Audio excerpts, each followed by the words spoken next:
Senior scientific assistant Gujarat pollution control બોર્ડની અંદર જગ્યામાં સુધારો થયેલો છે. પહેલા 105 જગ્યાઓ પર નોટિફિકેશન આપવામાં આવેલું હતું 5/5/2025 ના રોજ જ્યારે નોટિફિકેશન આવેલું ત્યારે. હવે એમાં સુધારો થયેલો છે. ટોટલ 56 જગ્યાઓનો વધારો થયેલો છે.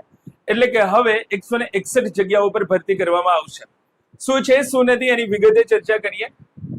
સિનિયર વૈજ્ઞાનિક મદદનીશ વર્ગ 3 ની અંદર ગુજરાત ગૌણ સેવા પસંદગી મંડળ દ્વારા 5/5/2025 ના રોજ 105 જગ્યાઓ માટે નોટિફિકેશન આપવામાં આવેલું હતું અને હવે એમાં જગ્યાનો વધારો કરી ટોટલ 56 જેટલી જગ્યાઓનો વધારો કરી અને 161 જગ્યાઓ માટે સુધારો કરવામાં આવેલો છે.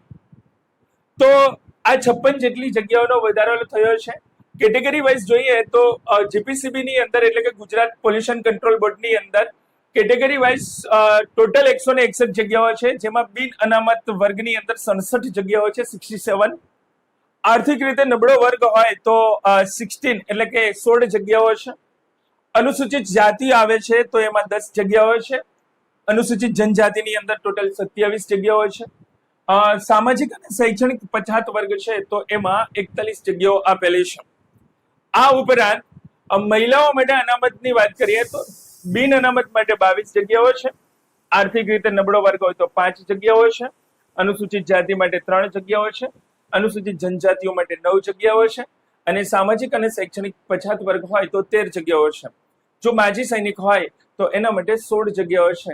આમ મળી અને હવે આની અંદર ટોટલ 161 જગ્યાઓ ભરવામાં આવશે, એટલે કે 161 જગ્યાઓ પર ભરતી કરવામાં આવશે.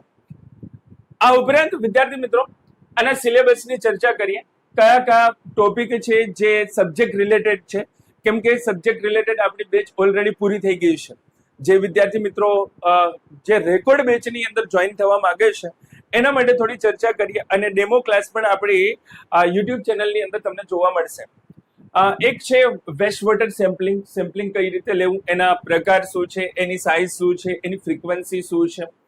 એક 5 માર્કનો આ મુદ્દો આપેલો છે. સેકન્ડ છે પ્રિન્સિપલ હોય, સિગ્નિફિકન્સ હોય, સેમ્પલિંગ પ્રિઝર્વેશન હોય, એનાલિટિક મેથડ હોય.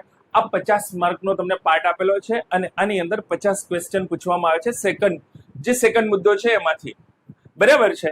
થર્ડ છે સ્ટાન્ડર્ડાઇઝેશન હોય, કેલિબ્રેશન હોય, એના પ્રિન્સિપલ હોય, એના ઇન્સ્ટ્રુમેન્ટ હોય, તો એના વિશેની તમને માહિતી માંગેલી છે. ફોર્થ વન છે ક્વોલિટી કંટ્રોલ, જેને આપણે ક્યુસી કહીએ છીએ, કે ભાઈ કોઈ પણ જગ્યાએ કોઈ પણ લેબોરેટરીની અંદર ક્વોલિટી કેવી રીતે જાળવવામાં આવે છે, એની એસઓપી શું છે, એની એસઓટીપી શું છે, કઈ મેથડનો ઉપયોગ કરે છે, રિસ્ક મેનેજમેન્ટ કેટલું છે, રિસ્ક અસેસમેન્ટ કેટલું છે, એની તમને ચોથા મુદ્દાની અંદર વાત કરવામાં આવેલી છે. પાંચમો મુદ્દો છે environment institute and international organization for standardization, એટલે કે ઇન્ટરનેશનલ સ્ટાન્ડર્ડાઇઝેશન માટેની વાત છે. આઈએલસી કરતા હોઈએ છે, એનએબીએલ લેબોરેટરી હોય તો આઈએલસી સેમ્પલિંગ થતું હોય છે. આ ઉપરાંત વિદ્યાર્થી મિત્રો એનાલિટિકલ ઇન્સ્ટ્રુમેન્ટની છઠ્ઠા મુદ્દામાં ઇન્સ્ટ્રુમેન્ટની બાબત છે. મોડર્ન લેબોરેટરી ટેકનિકની બાબત છે, બરાબર છે. સાતમા મુદ્દાની અંદર કેમેસ્ટ્રી, બેઝિક કેમેસ્ટ્રી છે, ઓર્ગેનિક કેમેસ્ટ્રી, ઇનઓર્ગેનિક કેમેસ્ટ્રીનો નાનકડો પાર્ટ તમને અહીંયા પૂછવામાં આવેલો છે. Basic of air, water and soil pollution, બરાબર છે. હવાનું પ્રદૂષણ હોય, પાણીનું પ્રદૂષણ હોય અને જમીનનું પ્રદૂષણ છે, તો એના ઉપર કંટ્રોલ કેવી રીતે કરવામાં આવે છે, શું પગલાં લેવામાં આવે છે, એ બાબતનો ઉલ્લેખ 9મા મુદ્દામાં કરેલો છે. 10મા મુદ્દાની અંદર બેઝિક, પ્રાઇમરી, સેકન્ડરી અને ટર્સરી વેસ્ટ વોટરની વાત કરવામાં આવેલી છે. 11મા મુદ્દામાં કોન્સ્ટિટ્યુશન ઓફ ઇન્ડિયા અને ઇન્ટરનેશનલ કન્વેન્શન, બરાબર છે. અલગ અલગ પોલિસી જે આવેલી હોય એ પોલિસીની જે આપણા બંધારણની અંદર આવેલી છે એની ચર્ચા કરવાની છે. એન્વાયરમેન્ટ ફંડામેન્ટલ આપેલો છે મુદ્દા નંબર 12 ની અંદર. અને 13મો મુદ્દો છે ગ્લોબલ એન્વાયરમેન્ટ ઇશ્યુઝ, બરાબર છે. આ 13 મુદ્દાઓ છે જે 120 માર્કના સબ્જેક્ટ રિલેટેડ થયા, જેની બેચ આપણે ઓલરેડી પૂરી થઈ ગઈ છે, બરાબર છે. અને આપણી ઓજે સ્ટડી એપ્લિકેશન છે, આ એપ્લિકેશન ઉપર તમને જોવા પણ મળશે વિશ્વાસ બેચ કરીને, જે જીપીસીબી સબ્જેક્ટ રિલેટેડ બેચ છે. ઓકે, આની અંદર જે વિદ્યાર્થી મિત્રોને હવે જોઈન થવું હોય, તૈયારી કરવી છે, જગ્યામાં વધારો થયો છે, લડી લેવાનો સમય છે, તો એની અંદર સિનિયર સાયન્ટિફિક આસિસ્ટન્ટ વિશ્વાસ બેચ છે, જે 120 માર્કની સબ્જેક્ટ રિલેટેડ છે, જે રેકોર્ડ બેચ હવે તમારી પાસે અવેલેબલ છે, બરાબર છે. અને 161 જગ્યાઓ માટે જેની પ્રાઇસ છે 2999, બરાબર છે. જો તમે લાઈવ બેચની અંદર ઘણા બધા વિદ્યાર્થી મિત્રો જોઈન થઈ ગયા, એની ફીસ પણ સેમ છે. હવે જે વિદ્યાર્થી મિત્રો રેકોર્ડ બેચની અંદર જોઈન થવું હોય એની ફીસ પણ સેમ છે. બરાબર છે. બીજું એક ખાલી મટીરિયલ અવેલેબલ નથી. આ ઉપરાંત વિદ્યાર્થી મિત્રો મટીરિયલની વાત કરીએ તો તમે ઈ બુક ડાઉનલોડ કરી શકો છો. બરાબર છે. અને એની ઝેરોક્સ પણ કઢાવી શકો છો. તમે વીકલી ટેસ્ટ પણ આપી શકો છો. બરાબર છે. વીકની અંદર ટેસ્ટ હોય તો વીકલી ટેસ્ટ પણ તમે આપી શકો છો, જે અત્યારે પણ ચાલુ છે. અને એક્ઝામ સુધી એની વેલિડિટી છે.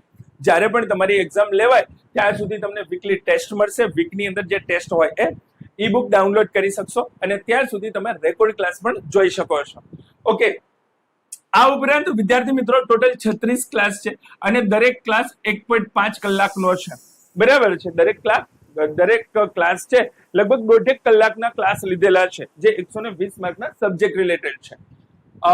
આ વાત થઈ ઈ બુકની, વીકલી ટેસ્ટની. આ ઉપરાંત વિદ્યાર્થી મિત્રો તમને MCQs ની PDF પણ તમને જોવા મળશે. ચેપ્ટર વાઇઝ MCQ જે આપણા ક્લાસ વાઇઝ છે એ MCQs આની અંદર ધીરે ધીરે અપલોડ થવા માંડ્યા છે. અને ડેઈલી ક્લાસ PDF હશે, સાથે સાથે વીકલી ક્લાસ PDF પણ હશે અને સાથે સાથે ઈ બુક પણ હશે, જેની તમે ઝેરોક્સ પણ કરાવી શકો છો આ બેચની અંદર. તો જે વિદ્યાર્થી મિત્રો તૈયારી કરી રહ્યા છે અને આ બેચની અંદર જોઈન થવું છે તો આ નંબર ઉપર તમે મને WhatsApp મેસેજ કરી શકો છો. તમને ગ્રુપની અંદર પણ જોઈન કરી દેવામાં આવશે. અને તમે આપણી એપ્લિકેશન ઓજસ સ્ટડી એપ્લિકેશન ઉપર જશો, ત્યાંથી પણ તમે વિશ્વાસ બેચ પરચેસ કરી શકો છો. નીચે ડિસ્ક્રિપ્શનમાં એની લિંક આપેલી છે. બરાબર છે. તો તૈયારી કરતા રહેશો. જી. જય હિન્દ, જય શ્રી કૃષ્ણ.